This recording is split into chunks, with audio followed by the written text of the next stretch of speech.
The Midnight Hauntings.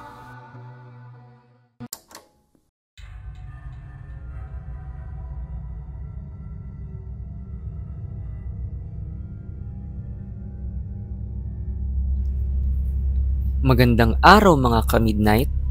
Ako si Rex.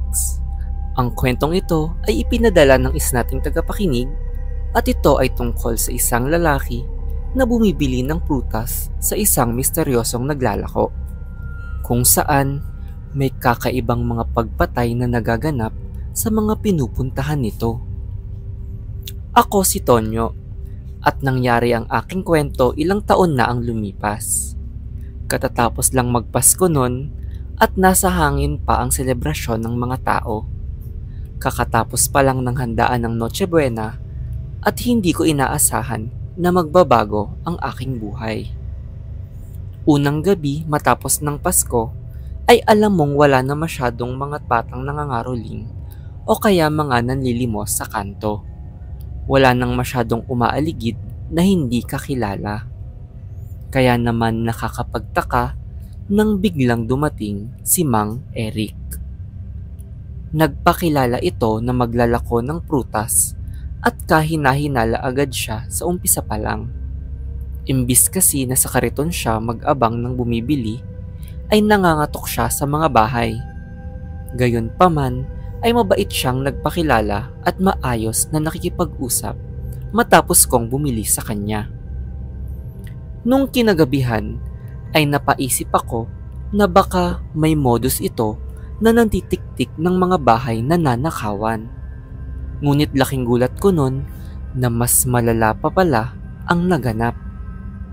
Kinabukasan ay nabalitaan kong isa sa mga bahay malapit sa akin ay may natagpuang patay. Nakita daw ito ng kanyang asawa na duguan at puno ng saksak sa buong katawan. Wala daw ninakaw na gamit sa bahay nila kaya ibang motibo ang pinaghihinalaan ng mga pulisya. Ang nakakatakot dito ay may iniwan daw na sulat ang sospek. Nakalagay daw dito na hindi ito ang huling pagpatay na kanyang gagawin. Hindi namin sigurado kung para sa pulis ito o para sa aming mga residente. Kaya naman pinag-ingat na lang din kami ng mga pulis at nagdagdag sila ng mga roronda tuwing gabi.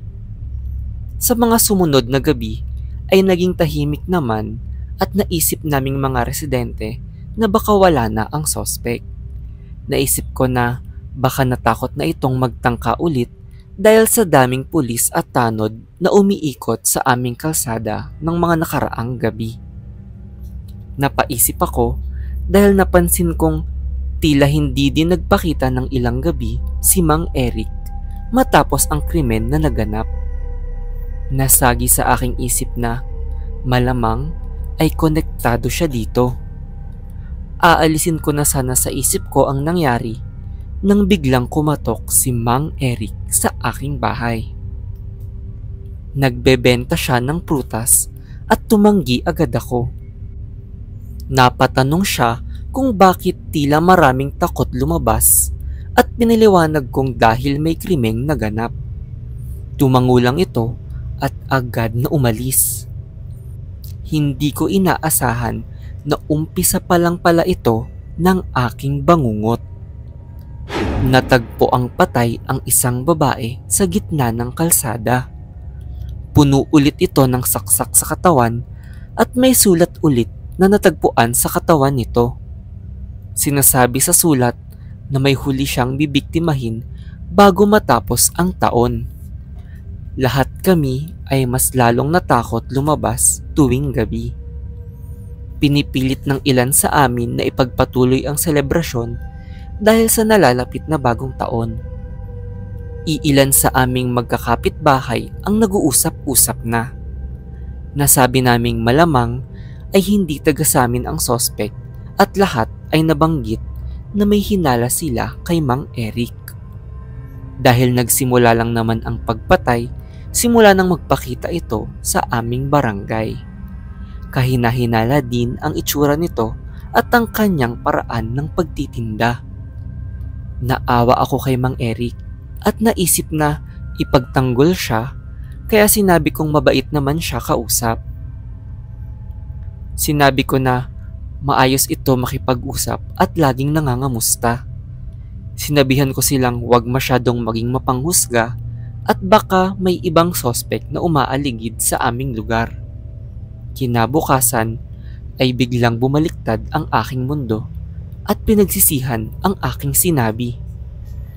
Dahil lumabas sa isang balita ang litrato ni Mang Eric at sinasabing pinaghahanap ito dahil sa maraming kaso ng pagpatay. Siya ang tinuturong sospek sa mga pagpatay at ang tunay na pangalan daw nito ay hindi Eric. Ang tunay na pangalan daw niya ay Roberto. Nag-aalala ako dahil sa nabalita sa amin. Hindi ako makapaniwalang nalinlang ako ni Mang Eric at pinagtanggol ko pa siya. Nagmumuni-muni ako isang gabi nang bigla akong may matanaw sa malayo na pamilyar na muka. Kinilabutan ako nang mapagtanto na si Mang Eric ito. Nakangiti itong kumaway sa akin at unti-unti itong lumalapit. Sa takot ko ay nanigas na lang ako at paulit-ulit ko lang na sinabing huwag itong lumapit sa akin. Sinabi kong alam kong siya si Roberto at sinabi niyang hindi siya iyon habang lumalapit sa akin.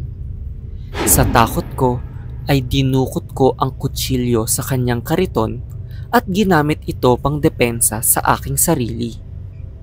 Nang makalapit siya sa akin ay naisipan kong manlaban at nasaksak siya sa kanyang likuran. Nanginginig ako sa takot at di namalayan na dumating na ang mga pulis. Akala ko ay magandang balita na ang aking maririnig, ngunit hindi ko inaasahan na ako pala ay nagkamali.